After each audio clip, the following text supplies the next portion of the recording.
ದುರ್ಜನರ ಸಹವಾಸದ ಬಗ್ಗೆ ಒಮ್ಮೆ ಒಂದು ವೇದಿಕೆಯಲ್ಲಿ ಮಾತಾಡುವಾಗ ಒಂದು ಪ್ರಶ್ನೆ ಕೇಳಿದರು.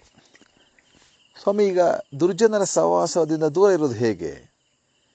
ನಾವು ನಿತ್ಯ ರಸ್ತೆಯಲ್ಲಿ ಹೋಗುವಾಗ ಒಂದು ವ್ಯಕ್ತಿ ಸಿಗ್ತಾರೆ, ಅವರು ನಮ್ಮನ್ನು ಮಾತಾಡಿಸ್ತಾರೆ, ನಮ್ಮ ಸಂಪರ್ಕ ಮಾಡ್ತಾರೆ, ಅವರಿಂದ ದೂರ ಇರೋದು ಹೇಗೆ ಅಂಥೇಳಿ.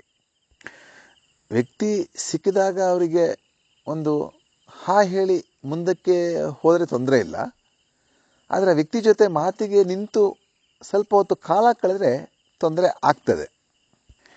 ಈಗ ದಿನದಲ್ಲಿ ಒಂದು 10 ಒಳ್ಳೆಯ ವಿಷಯಗಳನ್ನು ನೆನೆಸುವಾಗ ಒಂದು ಕೆಟ್ಟ ವಿಷಯ ಮನಸ್ಸಿಗೆ ಬಂದರೆ ಅದು ಆ ಕೆಟ್ಟ ವಿಷಯ ಏನಿದೆ ಅದು 10 ಒಳ್ಳೆಯ ವಿಷಯಗಳ ಮೇಲೆ ಪ್ರಭಾವ ಬೀರಿ ಅದನ್ನು ನಿಮ್ಮ ಮನಸ್ಸಿನಿಂದ ಮರೆಮಾಚಿ ತನ್ನ ಪ್ರಾಬಲ್ಯವನ್ನು ಮೆರೆಯುತ್ತೆ. ನೆನಪಿಟ್ಕೋಬೇಕು. ಹಾಗಾಗಿ ನಾವು 10 ಒಳ್ಳೆಯ ವಿಷಯಗಳ ಜೊತೆಗೆ 11ನೇ ವಿಷಯವನ್ನು ಕೂಡ ಸಾತ್ವಿಕ ಮೌಲ್ಯಾಧಾರಿತ ವಿಚಾರಗಳ ಬಗ್ಗೆನೇ ಚಿಂತನೆ ಮಾಡಬೇಕು ಹೊರತು 11ನೇ ವಿಷಯ ದುರ್ಜನರ ಸಹವಾಸ ಆಗಬಾರ್ದಲ್ಲ. ಒಂದು ವೇಳೆ ನೀವು 10 ಜನರ ಒಳ್ಳೆಯವರನ್ನು ಭೇಟಿ ಮಾಡಿ ದಿನದಲ್ಲಿ ಒಬ್ಬ ದುರ್ಜನರ ಸಹವಾಸ ದಿನದ ಕೊನೆಯಲ್ಲಿ ಮಾಡಿದರೆ ಆ 10 ಜನರ ಒಳ್ಳೆಯ ವಿಷಯಗಳನ್ನು ಆತ ನುಂಗ್ಬಿಡ್ತಾನೆ. ನಂತರ ತಮ್ಮ ಅಸ್ತಿತ್ವವನ್ನು ನಿಮ್ಮಲ್ಲಿ ಬಿಟ್ಟು ಹೋಗ್ತಾನೆ, ಅಂದರೆ ಕೆಟ್ಟ ವಿಚಾರಗಳನ್ನು ಬಿಟ್ಟು ಹೋಗ್ತಾನೆ. ಸೊ ಅಲ್ಲಿ ಏನಾಗುತ್ತೆ, 10 ಜನರ ಒಳ್ಳೆಯ ವಿಷಯಗಳು ಕಿಂತನೂ ಕೆಲವೊಮ್ಮೆ ಈತನ ಕಲ್ಮಶವಾದ ವಿಚಾರಗಳೇ ನಿಮ್ಮನ್ನು ಹೆಚ್ಚೆಚ್ಚು ಕೊರಲಿಕ್ಕೆ ಶುರುವಾಗ್ಬೋದು, ನಿಮ್ಮ ಮನಸ್ಸಿನ ಮೇಲೆ ದುಷ್ಪರಿಣಾಮ ಮಾಡಲಿಕ್ಕೆ ಶುರುವಾಗ್ಬೋದು. ಹಾಗಾಗಿ ನಾವು ಎಚ್ಚರಿಕೆಯಿಂದ ಇರಬೇಕಾದ್ರೆ ನಮ್ಮ ಕರ್ತವ್ಯ. ಉದಾಹರಣೆಗೆ, ನೀವು ಹಣ್ಣಿನ ಅಂಗಡಿಗೆ ಹೋಗಿ ಒಂದು 10 ಒಳ್ಳೆಯ ಆರೋಗ್ಯವಂತ ಸೀಬೆ ಹಣ್ಣನ್ನು ತೆಗೆದುಕೊಂಡು ಬಂದ್ರಿ ಅಂತ ಇಟ್ಕೊಳ್ಳಿ. ಒಂದು ಬುಟ್ಟಿಯಲ್ಲಿ ಹಾಕಿ ಅದನ್ನು ಇಟ್ಕೊಂಡು ಬರ್ತಾ ಇದ್ದೀರಾ ದಾರಿಯಲ್ಲಿ ಬರುವಾಗ ಯಾರೋ ಒಬ್ಬ ನಿಮಗೆ ವ್ಯಕ್ತಿ ಸಿಗ್ತಾನೆ, ನಿಮ್ಮ ಪ್ರೀತಿ ಪಾತ್ರದವನು ಅಂತ ಯಾರೊಬ್ಬ ನೆಂಟರು ಸ್ನೇಹಿತರು ಸಿಗ್ತಾರೆ ಅಂತ ಇಟ್ಕೊಳ್ಳಿ. ಅವರು ನಿಮಗೊಂದು ಸೀಬೆ ಹಣ್ಣನ್ನು ಕೊಡ್ತಾರೆ. ಆ ಸೀಬೆ ಹಣ್ಣು ಸ್ವಲ್ಪ ಹಳೆಯದು, ಇನ್ನೇನು ಕೊಳತೋಗುವಂಥ ಸಂದರ್ಭ ಇರುತ್ತೆ, ಅದಕ್ಕೆ ಅಂಥ ಹಣ್ಣನ್ನು ನಿಮ್ಮ ಬುಟ್ಟಿಯಲ್ಲಿ ಇಟ್ಕೊಳ್ಳಿ ಅಂತ ಕೊಡ್ತಾರೆ. ನೀವು ಮುಲಾಜಿಗೆ ಅದನ್ನು ಬೇಡ ಅಂತ ಹೇಳಲಿಕ್ಕೂ ಇಲ್ಲ, ಬಿಟ್ಟು ಬರಲಿಕ್ಕೂ ಇಲ್ಲ. ಅದನ್ನು ನೀವು ನಿಮ್ಮ ಬುಟ್ಟಿಯಲ್ಲಿ ಇಟ್ಕೊಂಡು ಬರ್ತೀರಾ. ಇಟ್ಟು ತಂದು ಮನೆಯಲ್ಲಿಟ್ಟು ಹಾಗೆ ಇಟ್ಟುಬಿಡ್ತೀರಾ. ಮನೆಯಲ್ಲಿ ಮಾರನೇ ದಿವಸ ನೀವು ಬೆಳಗ್ಗೆ ಎದ್ದು ನೋಡುವಾಗ ಆ ಹಣ್ಣಿನಲ್ಲಿರುವಂಥ ಫಂಗಸ್ ಏನಿದೆ ಅದು ಇತರ ಹಣ್ಣುಗಳಿಗೂ ಕೂಡ ಪಸರಿಸಿ ಉಳಿದ ಹಣ್ಣುಗಳು ಕೂಡ ಡ್ಯಾಮೇಜ್ ಆಗಿರುತ್ತೆ, ಹಾಳಾಗಿರುತ್ತೆ. ನೀವು ಪ್ರೀತಿಯಿಂದ ಒಳ್ಳೆಯ ಹಣ್ಣುಗಳನ್ನು ಏನು ದುಡ್ಡು ಕೊಟ್ಟು ಕೊಂಡ್ಕೊಂಡು ಬಂದಿರ್ತೀರ, ಆ ಹಣ್ಣುಗಳು ಕೂಡ ಕೆಟ್ಟು ಹೋಗುತ್ತೆ.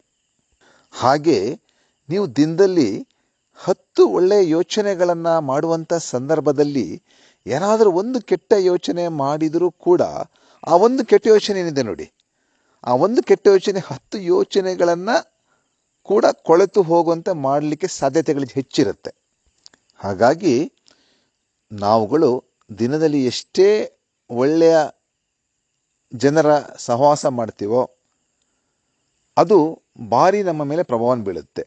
ಇಡೀ ದಿನ ಒಳ್ಳೆಯ ಸಹವಾಸ ಮಾಡಿ 10 ಜನರ ಒಳ್ಳೆಯ ಸಹವಾಸ ಮಾಡಿ ಸಂಜೆ ಆಗ್ತಿದ್ದಾಗೆ ಯಾರೊಬ್ಬ ದುಷ್ಟನ ಸಹವಾಸ ಮಾಡಿದರೆ ಆತ ಮಾಡುವಂಥ ಅಥವಾ ನಮ್ಮ ಮೇಲೆ ಬೀರುವಂಥ ಪ್ರಭಾವ 10 ಜನರ ಇಡೀ ದಿನ ಬೀರಿದಂಥ ಪ್ರಭಾವ ನಶಿಸಿ ಹೋಗಿ ಇವನ ಪ್ರಭಾವ ಉಳ್ಕೊಳ್ಳುವಂಥ ಸಾಧ್ಯತೆಗಳಿರುತ್ತೆ. ಅದಕ್ಕೆ ಹಣ್ಣಿನ ಉದಾಹರಣೆಯನ್ನು ಕೊಟ್ಟಿದ್ದು.